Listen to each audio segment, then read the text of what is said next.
الحمد لله نحمده ونصلي على رسوله الكريم أما بعد فقد قال الله تعالى في محكم التنزيل فأعوذ بالله من الشيطان الرجيم بسم الله الرحمن الرحيم فابتغوا عند الله الرزق واعبدوه واشكروا له إليه ترجعون. وقال تعالى وإن من شيء إلا عندنا خزائنه وما ننزله إلا بقدر معلوم. صدق الله العظيم. وقال نبينا عليه الصلاة والسلام أطب مطعمك تكن مستجاب الدعوة. رواه الطبراني أو كما قال صلى الله عليه وسلم. கண்ணியமிக்க அல்லாஹ்வின் நல்லடியார்களே, கடந்த வாரம் மனிதனுடைய வாழ்க்கையில் அவனுடைய சம்பாத்தியத்தின் மீது அவனுக்கு போதும் என்ற மனம் வேண்டும் என்ற அந்த தலைப்பின் கீழ் சில விஷயங்களை பேசினோம். மனிதனுடைய வாழ்க்கைக்கு நிம்மதியையும் சந்தோஷத்தையும் மகிழ்ச்சியையும் தருவது அவனிடத்தில் இருக்கக்கூடிய காசு பணங்களோ அவனிடத்தில் இருக்கக்கூடிய வசதி வாய்ப்புகளோ கிடையவே கிடையாது. அதை நாம் அனுபவ ரீதியாக உணர்ந்து கொண்டு தான் இருக்கிறோம். என்றாலும் கூட உலகத்தினுடைய இந்த ஓட்டங்கள், பிற மனிதர்களை நாம் பார்க்கும் பொழுது அவர்கள் உலகில் வாழ்வதற்காக அவர்கள் செய்யக்கூடிய அந்த முயற்சிகளும் அவர்கள் அதற்காக படக்கூடிய கஷ்டங்களையும் பார்க்கும் பொழுது நமக்கே பயம் வந்துடுது, ஒருவேளை நாம் முட்டாளாக இருப்போமோ. கண்ணியமிக்க அல்லாஹ்வின் நல்லடியார்களே, ஆனால் உண்மையில் மகிழ்ச்சியான வாழ்க்கை அப்படிங்கிறது அல்லாஹு தஆலா அந்த போதும் அப்படிங்கிற அந்த மன பக்குவத்தில் வச்சிருக்கிறார். நபி ஸல்லல்லாஹு அலைஹி வஸல்லம் அவர்கள் ஒரு சமயத்தில் வீட்டில் தூங்கிட்டு இருக்கிறாங்க. ஹஜ்ரத் உமர் ரலியல்லாஹு அன்ஹு அவங்கள பார்க்கறதுக்காக வர்றாங்க. ஹஜ்ரத் உமரை பார்த்தவுடன் நபி அவங்க எந்திரிக்கிறாங்க. எந்திரிக்கும் பொழுது பார்த்தா அந்த சமயத்தில் நபியினுடைய மேனியில் பாயினுடைய அச்சு இருக்குது. அந்த பாயினுடைய அந்த அச்சு இருக்குது. அதை பார்த்த உடனே என்ன செய்கிறாங்கன்னா ஹஜ்ரத் உமர் அழுகிறாங்க. அழுதுட்டு என்ன செய்கிறாங்க, இதை பார்த்த நபி கேட்குறாங்க, உமர் ஏன் அழுகுறீங்க? சொன்னாங்களா, யா ரசூலல்லாஹ், அல்லாஹ்வை மறந்து அல்லாஹ்வை புறக்கணித்து இந்த உலகத்தில் வாழக்கூடிய அந்த மக்களுடைய கைசர் கிஸ்ராவினுடைய அந்த வாழ்க்கை எப்படி இருக்கு? எவ்வளோ மகிழ்ச்சியான வாழ்க்கை! அவங்க உலகத்தினுடைய எல்லா செல்வங்களும் அவங்களுக்கு திறந்து கொடுக்கப்பட்டிருக்கு. இப்படி எல்லாம் என்ன செய்கிறாங்கன்னு சொன்னால் சொல்லிட்டு, ஆனால் நீங்கள் அல்லாஹ்வுடைய உயர்ந்த நபி, உங்களுக்கு தூங்குவதற்கு கூட ஒரு மிருதுவான ஒரு படுக்கை இல்லை, சரியான வசதி வாய்ப்புகள் இல்லையே அப்படிங்கிறத நினைக்கும் பொழுது ரொம்ப அழுகையாக இருக்குது. நபி ஸல்லல்லாஹு அலைஹி வஸல்லம் ஹஜ்ரத் உமர் ரலியல்லாஹு அன்ஹு அவர்களுக்கு ஆறுதல் சொல்லி அழகான வார்த்தையில் புரிய வச்சாங்கன்னா, யபுனல் ஹத்தாப், ஓ ஹத்தாபுடைய மகனே, அலா தர்லா அன் தகூன லனல் ஆஹிரா வலஹுமுத் துன்யா. ஓ உமரே, நீங்கள் இதை பொருந்தி கொள்ளவில்லையா? அல்லாஹு தஆலா நமக்குன்னு சொல்லி ஆகிரத்தை வச்சிருக்கிறா, அவர்களுக்கு ஒரு துனியாவை மட்டும்தான் வச்சிருக்கான். இந்த அழிந்து போகக்கூடிய, கசங்கி போகக்கூடிய, மனஸ்தாபங்களை ஏற்படுத்தக்கூடிய இந்த துனியாவை அவங்களே வச்சுக்கிட்டும், அவங்களே வச்சு என்ன செய்யட்டும், வாழ்ந்து கொள்ளட்டும். நமக்கு ஆகிரத்தை கொடுக்க போகிறானே, இதை நீங்கள் பொருந்தி கொள்ளலையா அப்படின்னு சொல்லி என்ன செய்கிறாங்க, நபி ஸல்லல்லாஹு அலைஹி வஸல்லம் அவர்கள் அந்த சமயத்தில் கேட்டு ஹஜ்ரத் உமருக்கு ஒரு ஆறுதலை தந்தார்களாம். கண்ணியமிக்க அல்லாஹ்வின் நல்லடியார்களே, அப்போ என்னன்னா, படுப்பதற்கு சரியான பாய் கூட இல்லை, ஆனாலும் கூட என்ன அப்படின்னா நபியினுடைய உள்ளத்தில் ஒரு மிகப்பெரிய நிம்மதி, ஒரு மிகப்பெரிய ஒரு மகிழ்ச்சி, ஒரு சந்தோஷம், ஆகரத்தை முன் வச்சு என்ன செய்கிறாங்க, அவர்கள் தங்களுடைய இந்த வாழ்க்கை நிலையை யோசித்து பார்த்தாங்க. ஹஜ்ரத் ஹசன் பஸ்ரி ரஹ்மத்துல்லாஹி அலைஹி அவங்க அழகா சொல்லுவாங்கன்னா, இன்ன மின் ضعفி யகீனிக அன் தகூன பிமா ஃபீ யதிக அவ்ஸக மின்க ஃபீமா பிமா ஃபீ யதில்லா. உன்னுடைய கையில் நீ சம்பாதிக்கக்கூடிய, உன் கையில் இருக்கக்கூடிய இந்த சொத்துக்கள் விஷயத்தில் நீ எவ்வளோ நம்பிக்கை கொள்கிற, உனக்கு இதில் எவ்வளோ ஒரு திருப்தியும் எவ்வளோ ஒரு சந்தோஷமும் இருக்குது அப்படின்னு சொன்னால், அல்லாஹுடைய கையில் எது இருக்கோ அதை பற்றி உனக்கு என்ன இல்லை அப்படின்னு சொன்னால் எந்த விதமான நம்பிக்கையும் இல்லை.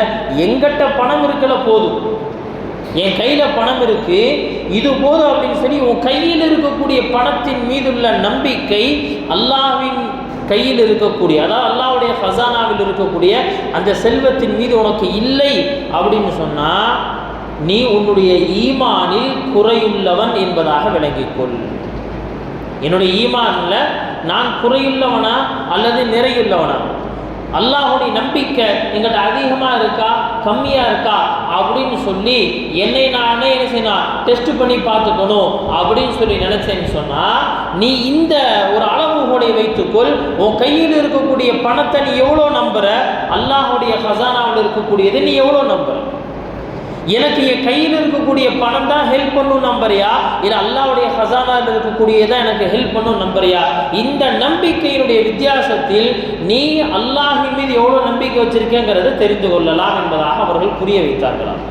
கண்ணியமிக்கல்லாஹ்வின் நல்லடியார்களே, இப்படி தொடர்ந்து நாம் நம்முடைய சம்பாத்தியங்களை பற்றி பேசும் பொழுது போதும் என்ற மனம் வேணும் அப்படிங்கிற இந்த விஷயங்களை தொடர்ந்து பேசும்போது சில பேர்த்துக்கு என்ன அப்படின்னா, அப்போது சம்பாதிக்கிறதுங்கிறது தேவையில்லையா, இஸ்லாம் சம்பாத்தியத்தை வலியுறுத்தவில்லையா, சம்பாதிக்க சொல்லலையா, குடும்பங்களை எப்படி பார்க்கறது அப்படிங்கிற மாதிரி என்னன்னா இன்னொரு சிந்தனையும் சேர்த்தே வரும். பாருங்க, இந்த உலகத்தில் எந்த மதமும் காட்டாத ஒரு அழகான ஒரு நடுநிலையான வாழ்க்கை முறையைத்தான் அல்லாஹ் நமக்கு தந்திருக்கு. இஸ்லாம் அப்படிங்கிறது என்னங்க, ஒரு நடுநிலையான வாழ்க்கை முறை. ரொம்ப அளவு கடந்து என்ன அப்படின்னு சொன்னால் அந்த ஆடம்பரத்தையும் என்ன செய்யதில்லை, இஸ்லாம் அங்கீகரிப்பதில்லை. அதற்காக பிச்சை எடுக்கக்கூடிய சூழல் அப்படிங்கிறதையும் விரும்புவது கிடையாது. இரண்டுக்கும் மத்தியில் என்ன அப்படின்னு சொன்னால் ஒரு நடுநிலையான ஒரு வாழ்க்கை. அதற்கு அடிப்படையான தேவை என்ன சொன்னால், முதல்ல உன்னுடைய உள்ளத்தை பக்குவப்படுத்த வேண்டும். நம்முடைய உள்ளத்தை பக்குவப்படுத்தணும். நபி ஸல்லல்லாஹு அலைஹி வஸல்லம் அவர்கள் சம்பாதிப்பதற்காக எவ்வளோ அழகான வழிகளை சொன்னாங்க. ஏன்னா நம்முடைய மார்க்கம் சோம்பேறிகளாக உட்கார வைப்பதில்லை. நம்முடைய மார்க்கம் நம்மளை என்ன செய்யுதுன்னு சொன்னால் சம்பாதிக்க தூண்டுது. சம்பாதிப்பதை வணக்கம் என்பதாக சொல்லுது, சம்பாதிப்பது இபாதத் என்பதாக சொல்லப்படும். இந்த உலகத்தில் அல்லாஹுடைய தீனை மனிதர்களுக்கு எத்தி வைப்பதற்காக வந்த நபிமார்களும் கூட அவர்கள் சுய தொழிலில் ஈடுபட்டார்கள். ஒரு ஹதீஸில் வரும், இந்த உலகத்தில் அனுப்பப்பட்ட எல்லா நபியும் இல்லா கான ராயல் வனம், அவர்கள் அனைவருமே ஆடு மேய்த்தார்கள். அன்றைய காலத்தை பொறுத்த வரைக்கும் ஆடு மேய்த்தல் அப்படிங்கிறது அது ஒரு தொழில், அப்படிதான் என்ன செய்வது பார்க்கப்பட்டுச்சு. அப்போ இன்னும் சில ஹதீஸ்களில் சில நபிமார்களை பற்றி என்ன செய்யப்படுதுன்னு சொன்னால் தனியாக அவர்களுக்குள் உண்டான சுய தொழிலை பற்றி பேசப்படுது. தாவூத் அலைஹிஸ்ஸலாம், ஏற்கனவே நான் சொல்லியிருந்தேன், தாவூத் அலைஹிஸ்ஸலாம் அவர்கள் ஒரு கொல்லன். அவங்க என்ன செய்வாங்கன்னு சொன்னால் இரும்பை வளைத்து அவர்கள் உருக்கு சட்டையை தயாரிப்பார்கள், போர் கவசங்களை தயாரிப்பார்கள். அதே போல ஜக்கரியா அலைஹிஸ்ஸலாம் இவர்கள் ஒரு தச்சர், நூஹ் அலைஹிஸ்ஸலாம் அவர்களுக்கு தன்னுடைய கூட்டம் அழிய போது இந்த கூட்டம் தண்ணீரில் மூழ்கடிக்கப்படும். எனவே என்ன செய்யணும் சொன்னால் இதிலிருந்து உங்களை நீங்கள் பாதுகாக்கணும் அப்படிங்கிறதுக்காக அல்லாஹ் என்ன செஞ்சானா தச்சு தொழிலை அவர்களை செய்ய வச்சா அவர்களுடைய கரங்களால் அவங்க என்ன செய்கிறாங்க, ஒரு கப்பலை தயார் செய்தார்கள். இந்த உலகத்தினுடைய ஆக பிரம்மாண்டமான கப்பல், இந்த உலகத்தினுடைய முதல் கப்பலும் அதுதான். இந்த உலகத்தினுடைய ஆக பிரம்மாண்டமான கப்பல், மனிதர்களை தாண்டி விலங்குகளும் பயணித்த கப்பல் அது.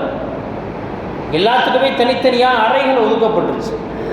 இன்னைக்கு சில அந்த முற்காலத்தினுடைய இந்த வரலாற்று குறிப்புகளை வைத்து என்ன செய்கிறாங்கன்னா நூஹ் அலைஹிஸ்ஸலாமுடைய கப்பல் எப்படி இருந்திருக்கும் அப்படின்னு என்ன செய்கிறாங்கன்னு சொன்னால் ஒரு வடிவமைப்பெல்லாம் முன்னாடி வைக்கிறாங்க. நம்ம சொல்ல வர்றது அல்லாஹ் தஆலா நபிமார்களுக்கும் கூட என்ன செஞ்சான்னு சொன்னால் சுய தொழிலை செய்ய வைத்தார். காரணம் என்ன?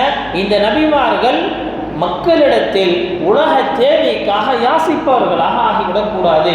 அல்லாஹை பற்றி பேசுகிறாங்க, அல்லாஹுடைய உயர்வை பற்றி பேசுகிறாங்க, பேசிட்டு எனக்கு ஏதாவது சாப்பாடுறதுக்கு இருந்தால் கொஞ்சம் கொடுங்களே அப்படின்னு என்ன செஞ்சிடக்கூடாது. இந்த நபிமார்கள் யாரிடத்திலும் கையேந்தி விடக்கூடாது என்பதற்கான ஒரு காரணியாக உலகத்தில் அல்லாஹ் தஆலா சம்பாத்தியத்தையும் வைத்தார். கண்ணியமிக்கல்லாஹ் நல்லடியார்களே, நபி ஸல்லல்லாஹு அலைஹி வஸல்லம் ஒரு ஹதீஸை சொல்லுவாங்க, மா அகல அஹதுன் தஆமன் கத்து. இந்த உலகத்தில் ஒரு மனிதர் ஒரு உணவை சாப்பிடுகிறார். அந்த உணவை அவர் எப்படி சாப்பிடுவது சிறந்தது தெரியுமா? ஹைரன் மின் ஐயகுல மின் அமலி யதிஹி, தன்னுடைய கையால் உழைத்து, அதாவது சொந்தமாக உழைத்து அதன் மூலமாக அவன் என்ன செய்கிறான்னு சொன்னால் ஒரு உணவை வாங்கி சாப்பிடுகிறான் என்று சொன்னால் அது ஆக சிறந்தது அப்படின்னு சொல்லிட்டு நபி ஸல்லல்லாஹு அலைஹி வஸல்லம் சஹாபாக்களுக்கு அந்த நேரத்தில் ஒரு நபியை மேற்கோள் காட்டுறாங்க. வ இன்ன நபியல்லாஹி தாவூத் கான யகுலு மின் அமலி யதிஹி. தாவூத் அலைஹிஸ்ஸலாம் என்ன செய்வாங்க? அவர்கள் தங்களுடைய கரங்களால் சம்பாதித்து அதிலிருந்து வரக்கூடிய பணத்தை வைத்து தான் அவர்கள் சாப்பிடுவார்கள். கண்ணியமிக்க அல்லாஹ்வின் நல்லடியார்கள், இன்னொரு ஹதீஸில் நபி அவங்க சொல்லுவாங்க, அதாவது சம்பாத்தியத்தில் எதையுமே நீங்கள் சாதாரணமாக நினைச்சிடணும். சம்பாத்தியத்தில் எதையுமே நீங்கள் கேவலமாக நினைக்காதீங்க. ஹலாலான வழியாக இருக்கு, ஹலாலான வழியாக இருக்கு, அது நடைமுறையில் வியாபாரமாகவும் இருக்கு, நடைமுறையில் அது ஒரு தொழிலாகவும் பார்க்கப்படுது அப்படின்னு சொன்னால் அது எவ்வளோ சின்ன வேலையாக இருந்தாலும் சரி, எவ்வளோ சின்ன வேலையாக இருந்தாலும் சரி, அதை செய்வதற்கு நீங்கள் என்ன செய்யாதீங்கன்னு சொன்னால் நீங்கள் வெட்கப்பட வேண்டாம். நபி அவங்க சொன்னாங்க, லஐ யஹ்ததிப அஹதுகும் அலா ظஹரிஹி. ஒருத்தர் என்ன செய்கிறாருன்னா என்ன தொழில் செய்கிறதுனே தெரியல, அவருக்கு தெரிஞ்சதெல்லாம் என்ன அப்படின்னா காட்டுக்கு போய் மரங்களை வெட்டி விறகுகளை கொண்டு வந்து அதை விற்பனை செய்து தான் வாழ்க்கை முறையை ஓட்ட முடியும் அப்படிங்கிற அந்த விஷயம் மட்டும்தான் தெரியும்னு சொன்னால் நபி அவங்க சொன்னாங்க, இதை செய்வது ஹைரும் மின் ஐ யஸ்அல அஹதன் ஃபயுஅதியஹு அவ் யம்னஉஹு. அதோட சிறந்தது என்னங்க? அவர் என்ன செய்யணும், சுயமாக சம்பாதிப்பது எவ்வளோ சிறந்ததுன்னு சொன்னால் மக்களிடத்தில் கேட்குறாரு, சிலர் கொடுக்குறாங்க, சிலர் கொடுக்கல, சிலர் கொடுக்குறாங்க, சிலர் கொடுக்கல. இதை விட என்ன அப்படின்னு சொன்னால் சுயமாக சொந்தமாக விறகு வெட்டியாவது என்ன செஞ்சுக்கணும்னு சொன்னால் நீங்கள் வாழ்க்கையை கடத்தி கொள்ளுங்கள், இது ஆக சிறந்தது என்பதாக நபி அவங்க சொன்னாங்க. கண்ணியமிக்க அல்லாஹ்வின் நல்லடியார்களே, அப்போ என்ன சம்பாதிப்பதை மார்க்கம் தடை செய்யலை, சம்பாதிப்பதில் என்ன செஞ்சிருக்குன்னு சொன்னால் மார்க்கம் அழகான வழிகாட்டுதலை தருது. ஏன் சம்பாதிக்கணும்? சும்மா காசு பணத்தை சேர்க்கறது, வீடு கட்டுறது, அல்லது என்ன அப்படின்னா என்னுடைய பேங்க் பேலன்ஸ் அதிகமாக காட்டணும் அப்படிங்கிறதுக்காக அப்படியெல்லாம் கிடையாது. சம்பாதிப்பதற்கான சில நோக்கங்கள் இருக்கு.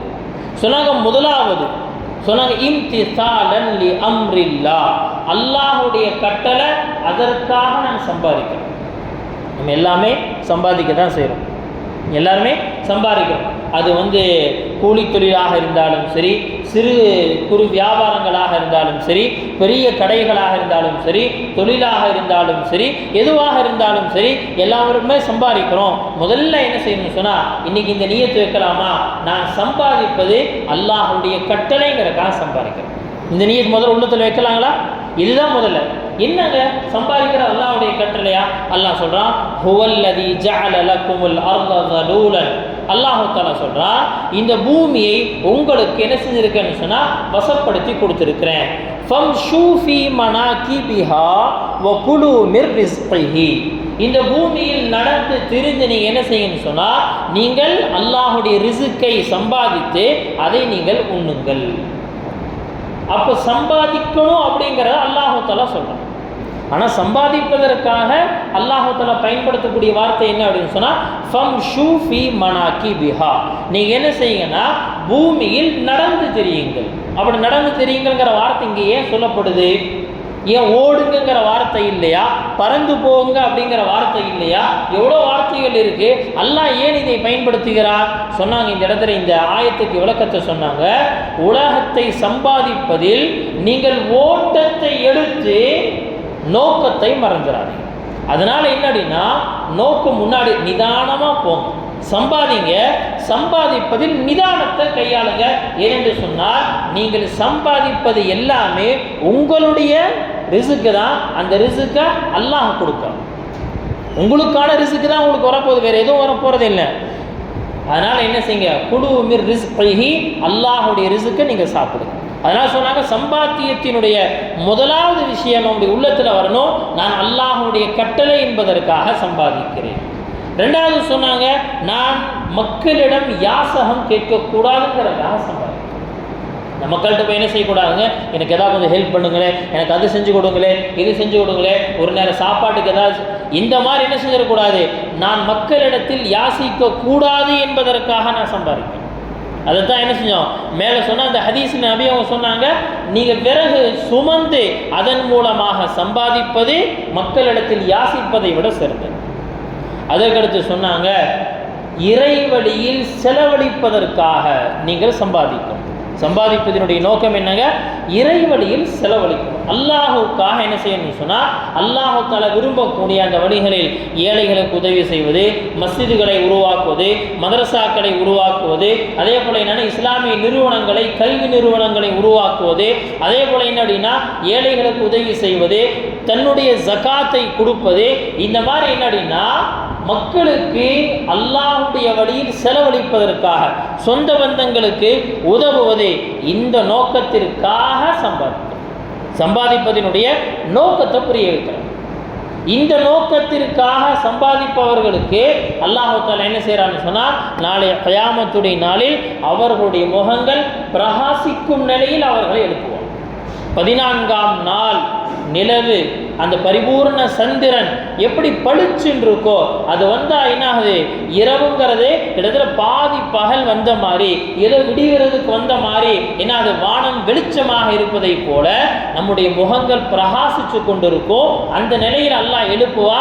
காரணம் என்ன, இவர் இந்த உலகத்தை சம்பாதிக்கும் பொழுது, இந்த உலகத்தில் அவர் காசு பணங்களை திரட்டும் பொழுது அவருடைய உள்ளத்தில் நல்ல எண்ணங்கள் இருந்தது.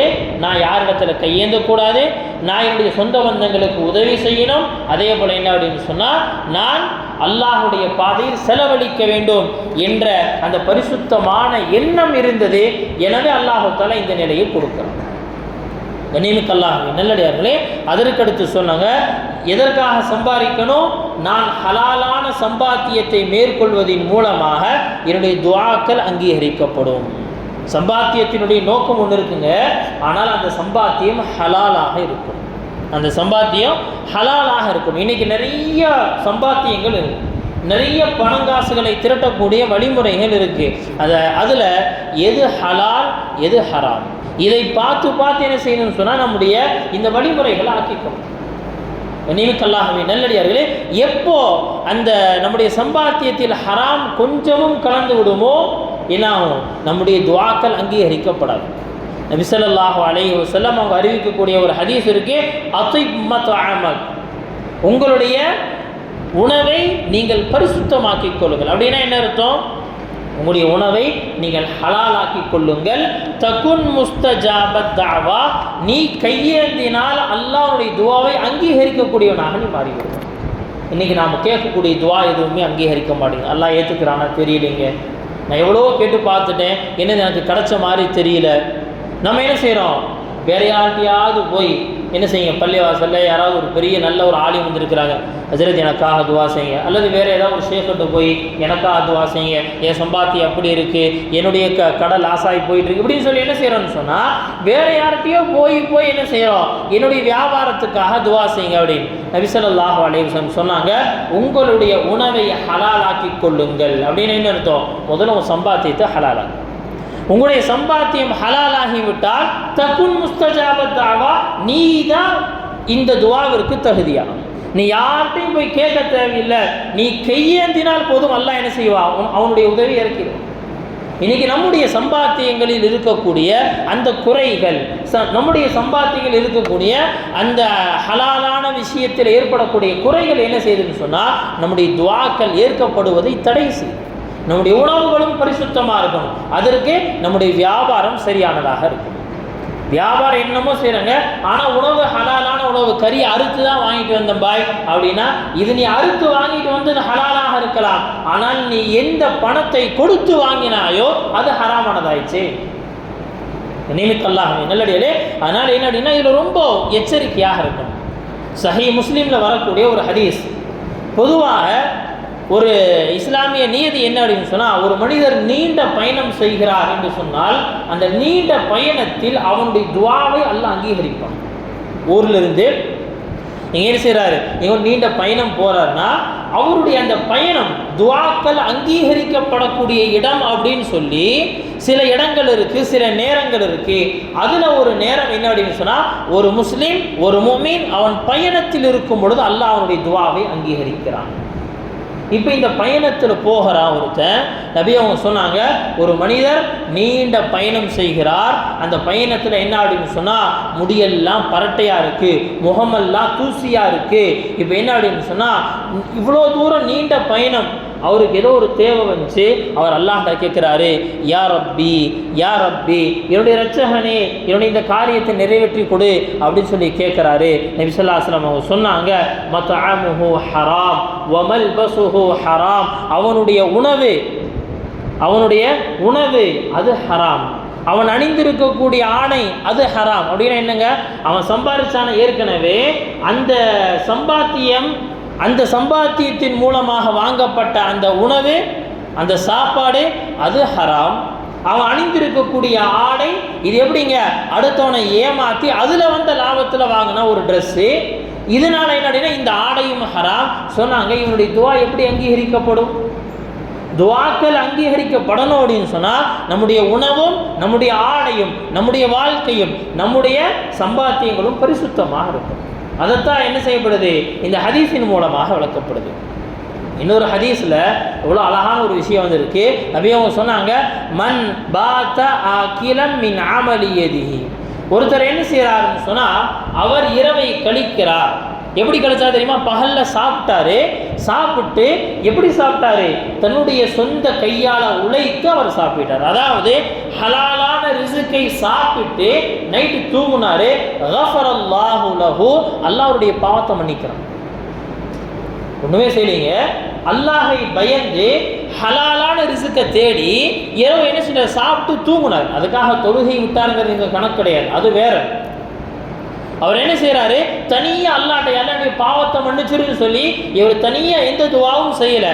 இவர் பகல் முழுக்க ஹலாலான ரிஸ்கை தேடினார், ஹலாலான ரிஸ்கை தேடி இரவு தூங்குனாரு. அல்லாஹ் ஹலாலான ரிஸ்கை தேடியதற்காக அந்த களைப்பில் வந்து தூங்குனார்ல, அதற்காகவும் அல்லாஹ் தஆலா மன்னிக்கிறான். சஹாபாக்கள் ஒரு சமயத்தில் என்ன செஞ்சுருக்காங்க, உட்கார்ந்துருக்கிறாங்க. ஒரு மனிதர் நல்ல வாட்டசாட்டமான உடல் அமைப்போடு என்ன செய்கிறாரு, அவர் கடந்து போகிறார். அவர் நபி அவங்கள கிராஸ் பண்ணி போகிறாரு. உடனே சஹாபாக்கள் சொன்னாங்க, லவ் கான ஃபீ சபீலில்லாஹ், அவர் இந்த உடல் வாகுகளை எடுத்துக்கொண்டு அவர் என்ன செய்கிறாரு, அவர் அல்லாஹுடைய பாதையில் ஜிஹாதிற்கு, இந்த இலாய கலிமத்தில்லா, அல்லாஹுடைய இந்த தீனை உலகத்தில் உயர்த்துவதற்காக இவர் போனால் எவ்வளோ நல்லா இருக்கும். நபி ஸல்லல்லாஹு அலைஹி வஸல்லம் என்ன செய்யறாங்கன்னா, இந்த சமயத்தில் அந்த சஹாபாக்களுக்கு புரிய வைக்கிறாங்க, உடல் பருமன் எல்லாமே இருக்குது, உடல் வாட்டசாட்டம் எல்லாமே இருக்குது. இந்த சமயத்தில் என்ன அப்படின்னா அல்லாஹுடைய பாதையில் போக வேண்டிய தேவையும் இப்போ இல்லை, கடமை இல்லை. இந்த நேரத்தில் நபி ஸல்லல்லாஹு அலைஹி வஸல்லம் அவங்களுக்கு புரிய வைக்கிறாங்க, ஒரு மனிதர் அல்லாஹுடைய பாதையில் முஜாஹிதாக எந்தெந்த சந்தர்ப்பங்கள் எல்லாம் மாறுவார் தெரியுமா அப்படிங்கிறத புரிய வைக்கிறாங்க. சொன்னாங்க, ஒரு மனிதர் வீட்டை விட்டு கிளம்பினார், லவ் கான ஹரஜ மின் பைத்திஹி, அவர் வீட்டிலிருந்து கிளம்பினார். எதற்காக தெரியுமா, தன்னுடைய சிறு குழந்தைகளுக்கு ஹலாலான உணவை தேடி கொண்டு வரணும் அப்படிங்கிறதுக்காக என்ன செய்கிறாரு, வீட்டிலிருந்து கிளம்பி போனார். ஃபஹுவ ஃபீ சபீலில்லாஹ், அவர் காலை முதல் மாலை வரை அவர் இருந்தது முழுக்கவே அல்லாஹுடைய பாதையில் நேரத்தை கழித்தவரை போல. அல்லாஹுடைய பாதையில் நேரத்தை கழிக்கிறது சாதாரண விஷயம் இல்லை. ஒரு ஹதீஸில் ரொம்ப சிம்பிளாக சொன்னாங்க நபி அவங்க, லகதுவத்துன் அவ் ரௌஹத்துன் ஃபீ சபீலில்லாஹ், அல்லாஹுடைய பாதையில் காலையில் கொஞ்ச நேரம் அல்லது மாலையில் கொஞ்ச நேரம் எனக்கு கொடுப்பதற்கு ஹைரும் மினத் துன்யா வமா ஃபீஹா, இந்த முழு உலகம் அவனுக்கு கிடைப்பதை காட்டிலும் இதுதான் சிறந்தது. அவன் கொடுத்த கொஞ்ச நேரம் அல்லாஹுடைய தீனுக்காக, மார்க்கத்தினுடைய உயர்வுக்காக கொடுத்தானே, இந்த சிறிய நேரம் இருக்கு அல்லாஹ்விடத்தில் எவ்வளோ உயர்ந்ததுன்னு சொன்னால் இந்த முழு உலகத்தை விட சிறந்தது. இந்த மனிதனுக்கு எல்லாத்தையோட பெரிய பலன் கிடைக்குது. சொன்னாங்க, இவன் ஹலாலான சம்பாத்தியத்தை தேடி தன்னுடைய குழந்தைகளுக்கு ஹலாலான ரிசுக்கை கொடுக்கணுங்கிறதுக்காக வீட்டை விட்டு கிளம்பி வந்தான் என்று சொன்னால், இவன் பகல் முழுக்க, அந்த நேரங்கள் முழுக்க தன்னுடைய நேரத்தை அல்லாஹுடைய பாதையில் கழித்தவன். அதுக்கடுத்து சொன்னாங்க, லவ் ஹரஜ மின் பைத்திஹி, அவன் வீட்டிலிருந்து கிளம்பினாரு. எதற்காக தெரியுமா? தன்னுடைய வயதான பெற்றோர்களுக்காக. அலா அபவைனி ஷைஹைனி கபீரைனி, வயது முதிர்ந்த தன்னுடைய பெற்றோர்களுக்கு சம்பாரிச்சு கொடுக்கணும் அப்படிங்கிறதுக்காக வீட்டை விட்டு கிளம்பி வர்றாரு. நபி சொன்னாங்க, இவனும் அல்லாஹுடைய பாதையில் நேரத்தை கழித்தவன். இவனும் அல்லாஹுடைய பாதையில் நேரத்தை கழித்தவன். அதுக்கடுத்து ஒருத்தர் இந்த நியத்தில் வீட்டை விட்டு கிளம்பி வர்றாரு, நான் யாரிடத்திலும் கையேந்தக்கூடாது, நான் என்ன செய்யணும், சுயமாக என்னுடைய காசு நான் சாப்பிடணும், நான் யார்கிட்டையும் கையேந்தக்கூடாது. யஃபு நஃப்ஸஹு, தன்னுடைய பத்தினித்தனத்திற்காக இவர் சம்பாதிப்பதற்காக வீட்டை விட்டு கிளம்பினார். ஃபஹுவ ஃபீ சபீலில்லாஹ், இவர் அல்லாஹுடைய பாதையில் இருக்கிறார். இது எல்லாத்தையும் சொல்லிட்டு நபி அவங்க அதுக்கடுத்து இதையும் சேர்த்து சொன்னாங்க, வயின் கான ஹரஜ ரியாஅன் முஃபாஹரத்தன், அவன் சம்பாதிக்கிறதுக்குன்னு கிளம்புனா எதுக்கு தெரியுமா? பெருமைக்காக. 4 பேர் பேசணுவா, அவன் என்ன கார் வச்சுருக்கான் தெரியுமா? வாங்கினது லோனில். என்ன வீட்டை கட்டி வச்சுருக்கான்? 20 வருஷம் இந்த வீடு அவனுக்கு சொந்தமே கிடையாது. இந்த வீடு அவனுக்கு சொந்தமே கிடையாது. ஏன்? மாதம் என்ன செய்யணும்னு சொன்னால், வாடகை கொடுக்கறதுக்கு கஷ்டப்பட்டுட்டு யாரோ ஒருத்தனுக்கு என்ன செய்யறான்னா வட்டியும் சேர்த்து ஹராமான விஷயத்தை செஞ்சுக்கிட்டு இருக்கிறார். ஆனால் வெளியில் பார்க்குறதுக்கு என்னங்க, இவருக்குன்னு ஒரு சொந்த வீடு இருக்குங்க, சொந்த கார் இருக்குங்க. யாருக்கு சொந்தம்? பேங்க்காரனுக்கு தான் சொந்தம், அவனுக்கு சொந்தமே கிடையாது. ஆனால் என்ன அப்படின்னா, 4 பேர்த்துக்கு மத்தியிலங்க பக்கத்து வீட்டுக்காரங்கெல்லாம் எப்படின்னா கொஞ்சம் பார்த்து ஆஹா அப்படின்னு சொல்லி என்ன செய்யணும், கொஞ்சம் பெருமையாக பார்க்கணும் அப்படிங்கிறதுக்காக, கொஞ்சம் நம்மளை பெரிய ஆளாக பார்க்கணும் அப்படிங்கிறதுக்காக என்ன செய்கிறாரு? சம்பாதிக்கிறார். சம்பாதிப்பதனுடைய நோக்கமே என்ன அப்படின்னு சொன்னால், ரியா அன், நான் பெருமையாக இருக்கணும். முஃபாஹரத்தன், என் பிஸ்னஸ் எப்படிப்பட்ட பிஸ்னஸ்ன்னு தெரியுமா அப்படின்னு 4 பேர்த்து பேசிக்கணும். இன்றைக்கி அந்த ரியல் எஸ்டேட்டுங்கிறது என்னமோ ஒரு சாதாரண ஒரு இதாகி போச்சு, பெட்டிக்கான மாதிரி ஆகி போச்சு. எனக்கு மட்டும் நான் ரியல் எஸ்டேட் காசு இவங்க எதுவுமே போடுறது இல்லைங்க. உண்மை அதுதான். இவங்க எந்த காசையும் போடுறது உண்மையிலே ரியல் எஸ்டேட்டுங்கிறது யார் அப்படின்னா, மொத்தமாக பணத்தை அதில் போட்டு வேலை செய்ய அவங்க தான். இவங்க எல்லாமே புரோக்கர்கள். ஆனால் என்ன ரியல் எஸ்டேட்டுங்கிற அந்த வார்த்தை எப்படின்னு சொன்னால், நான் சொர்க்கவாதி அப்படின்னு சொல்கிற மாதிரி இருக்கு. அப்படி ஒரு பெருமை அவங்களுக்கு அதில். நிமிக்கல்லாஹ் நல்லடியிலே. அப்போ இந்த பெருமைக்காக என்ன செய்கிறாரு? 4 பேர்த்துக்கு மத்தியில் நான் கண்ணியவானா இருக்கணும் அப்படிங்கிறதுக்காக என்ன செய்கிறாரு? இவர் சம்பாதிப்பதற்காக வீட்டை விட்டு கிளம்புனாரு. மாங்கும் சுத்துறாரு, தெருவா போகிறாரு, இடத்த தேடுறாரு, அங்கே போகிறாரு, அந்த கடைக்கு போகிற எல்லாம் பண்ணுறாருங்க. நபி ஸல்லல்லாஹு அலைஹி ஒரே வார்த்தையில் சொல்லி முடித்தாங்க, ஃபஹுவ ஃபீ சபீலி ஷைத்தான், அவன் ஷைத்தானுடைய வழியில் இருக்கிறான்ட்டான். சம்பாதிப்பதனுடைய நோக்கம் ஏன் சம்பாதிக்கிறேன்? காலையிலேருந்து கம்பெனியில் போய் உட்காந்துருக்கிறேன், காலையிலேருந்து வண்டி எடுத்துகிட்டு சுற்றுறேனே நான், எதற்காக? ஏன் சம்பாதிக்கணும் சொன்னாங்க? நல்ல எண்ணத்தோடு நம்ம சம்பாதிப்பதை வச்சுக்கிட்டோம். அல்லாஹுடைய தீனுக்கு செலவு செய்யணும், குடும்பத்திற்காக செலவு செய்யணும், இது அல்லாஹுடைய கட்டளைங்கிறதுக்காக செய்யுங்க, போட்டிக்காக நீங்கள் செய்யாதீங்க. இப்படியெல்லாம் இருந்துச்சுன்னா உங்களுடைய சம்பாதிப்பதும் கூட அல்லாஹுக்கு பிடித்தமானதாக மாறும். நிமிக்கல்லாஹ் நல்லடியிலே. அதனால் என்ன அப்படின்னா, ஏன் சம்பாதிக்கணும் அப்படிங்கிற கேள்விக்குண்டான பதில் தான் இன்றைய பயான். அல்லாஹுடைய கட்டளை, நம்முடைய குழந்தைகளை யாரிடத்திலும் கையேந்த வச்சிடக்கூடாது.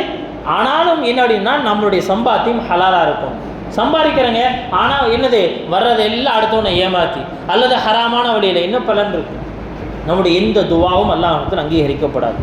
நபி ஸல்லல்லாஹு ஹரத் லுக்மானுல் ஹக்கீம் அவங்க தன்னுடைய மகனுக்கு செய்த நிறைய உபதேசங்கள். அவங்க என்ன செய்வாங்கன்னா சொல்லுவாங்களா, யா புனை இஸ்தஇன் பில் கஸ்பில் ஹலால், ஓ மகனே, நீ ஹலாலான ரிசுக்கின் மூலமாக உன்னுடைய வாழ்க்கையில் உதவியை தேடிக்கொள். فإنه مفتقر أحد قط إلا أصابه ثلاث خصال. சொன்னாங்க, இந்த உலகத்தில் வறுமை வருதே அப்படின்னு சொன்னால் அவனுக்கு 3 காரியங்களை அவன் செய்திருப்பான். அவனுக்குள்ள 3 தன்மைகள் இருக்கும். ஒன்று சொன்னாங்க, ரிஃபத்துன் ஃபி தீனிஹி, மார்க்க விஷயத்தில் பெரிய பொடுவோம், எல்லாம் பார்த்துக்கலாம் பாய், எல்லாம் அதெல்லாம் தொழுகையா, அதெல்லாம் அப்புறம் தொழுதுக்கலாம், அடுத்தவனை ஏமாற்றக்கூடாது, அதெல்லாம் பார்த்தா இப்போ வாழ முடியுமா, சம்பாதிக்க முடியுமா, இப்படி என்னன்னா மார்க்க விஷயத்தில் என்ன அப்படின்னா ஒரு பெரிய அப்படியே ஒரு பெரிய லிபரலிசம். நான் ரொம்ப லிபரலான ஆளுங்க, அந்த மாதிரி என்ன அப்படின்னா பிடிச்சி வச்சு இஸ்லாம் சொல்லுது, அதெல்லாம் செய்ய மாட்டேன் அப்படின்னு சொல்கிறியா, உனக்கு என்னன்னா உனக்கு வறுமை வந்து சேரும். வறுமை வரும் அப்படின்னா நாம் நினைக்கிற மாதிரி இவர் எல்லாத்தையும் இழந்துருவார் அப்படிங்கிறது இல்லை. இவனுக்குள்ள என்ன ஆனால் முதல்ல 10 இன்னும் சம்பாதிக்கணும் பயம் இருந்துக்கிட்டே இருக்கும். எங்கே நான் ஏழை ஆயிரணும், காசு பணம் இல்லாமல் போயிடுமோ அப்படிங்கிற பயம் பின்னாடி துரத்திக்கிட்டே இருக்கும். சொன்னாங்க, மார்க்க விஷயத்தில் என்ன செய்கிறாரு, அவர் ரொம்ப பொடுவோக்க கையாளுறாரு. ரெண்டாவது சொன்னாங்க என்ன அப்படின்னு சொன்னால், அவனுடைய அறிவில் என்ன அப்படின்னு சொன்னால் கொஞ்சம் குறைவு. அறிவில் என்ன சரியாக பிளான் பண்ண மாட்டான், என்னமோ எடுத்தா கவுத்தன் ஏதாவது ஒரு வேலையை செஞ்சுட்டு கடைசியில் என்ன செய்கிறாரு, நஷ்டமாகி போச்சே அப்படிம்பார். செய்வதற்குண்டான வழிமுறைகளில் அவன் என்ன செய்கிறான்னு சொன்னால் சரியான விஷயத்தை கையாள. மூணாவது சொன்னாங்க, அவனுக்குள்ள மனிதாபிமானமே இல்லை, கொஞ்சம் கூட மனசாட்சி இல்லாமல் என்ன செய்யறதுன்னு சொன்னால் அவன் தன்னுடைய சம்பாத்தியங்களை ஆக்குகிறான் என்று சொன்னாங்க அவனுக்கு வறுமை வந்து சேர்ந்தே தீரும். அதை தொடர்ந்து சொல்லிட்டே வந்தாங்க, வஅலம் அன்ன ரிஸ்கக மௌஜூதுன் முதவஃபிருன் இன்தல் கனியில் ஜப்பார் மாலிகுல் முல்க். அல்லாஹ்விடத்தில் உன்னுடைய ரிஸ்க் நிறைஞ்சு கிடக்குப்பா, உனக்கான ரிஸ்க் இருக்கே அல்லாஹ்விடத்தில் நிறைஞ்சு கிடக்கு. ஆனால் ஒரே ஒரு விஷயம் என்ன தெரியுமா, فَابْتَغُوا عِنْدَ اللَّهِ الرِّزْقَ وَاعْبُدُوهُ وَاشْكُرُوا لَهُ. அல்லாஹ்விடத்தில் கேட்டு அவனுக்கு கட்டுப்பட்டு நன்றி செலுத்துவதன் மூலமாக அந்த ரிஸ்கை நீ வாங்கிக்கொள். இலைஹி துர்ஜஊன், நீ அவன்கிட்ட தான் திரும்பி போக வேண்டியது இருக்கு. சொன்னாங்க, வலாக்கின் குன் ஆகிலன் ஆலிமன் ஆமிரன். சொன்னாங்க, நீ ஒரு வியாபாரத்தை செய்கிற, ஹலாலான விஷயத்தை செய்கிறியா, முதல்ல என்ன செய்யணும்னு சொன்னால் அதில் நீ மார்க்க விஷயங்களை அறிந்து கொள். அதற்கடுத்து எப்படி செய்யணும் அப்படிங்கிற அந்த பிளானை போடு. அதற்கடுத்து என்ன செய்யணும்னு சொன்னால் நீ அல்லாஹ் உனக்கு என்ன கட்டளையிட்டு இருக்கிறானோ அந்த அமலில் இருந்து பின்வாங்கி விடாதே. அன்னர் ரிஸ்க வகைருஹு காயிமுன் அலல் அஸ்பாப். சொன்னாங்க, ரிஸ்க அல்லாஹ் தஆலா என்ன செஞ்சிருக்கான்னு சொன்னால் ஒரு காரணியோடு சேர்த்து வச்சிருக்கான். அது என்ன தெரியுமா, நீ அல்லாஹுக்கு கட்டுப்பட்டு அவனிடத்தில் கேட்கும் பொழுதே அது சீக்கிரமாக கிடைச்சிடும். நீமுக்கு அல்லாஹ்வின் நல்லடியார்களே, இப்படி என்ன செஞ்சிருக்காங்கன்னு சொன்னால் நிறைய உபதேசங்களை செஞ்சுருக்காங்க. இந்த உபதேசத்தினுடைய சாரம்சம் என்னங்க, ரிஸ்கே ஹலால நாம் தேடணும், அதில் அல்லாஹுக்கு கட்டுப்படணும். இது எப்போ நம்முடைய வாழ்க்கையில் இருக்கோ நம்முடைய சம்பாத்தியம் நமக்கு மகிழ்ச்சியை தரும். நம்முடைய சம்பாத்தியம் நாளைக்கு கியாமத்துடைய நாளில் நம்மளை என்ன செய்யணும், எங்கேயும் சிக்க வச்சிடாது. அப்படி இல்லைன்னா நம்முடைய சம்பாத்தியமே நம்மளை சிக்க வச்சிரும். அல்லாஹ் சுப்ஹானஹு வ தஆலா இப்படிப்பட்ட துர்பாக்கியமான நிலையிலிருந்து நம்மை பாதுகாப்பானாக. ஹலாலான ரிஸ்கை அவனுடைய பொருத்தத்தோடு பெறக்கூடிய நற்பாக்கியத்தை நம் அனைவருக்கும் தந்துள்வானாக. வ ஆகிரு தஅவானா அனில் ஹம்துலில்லாஹி ரப்பில் ஆலமீன்.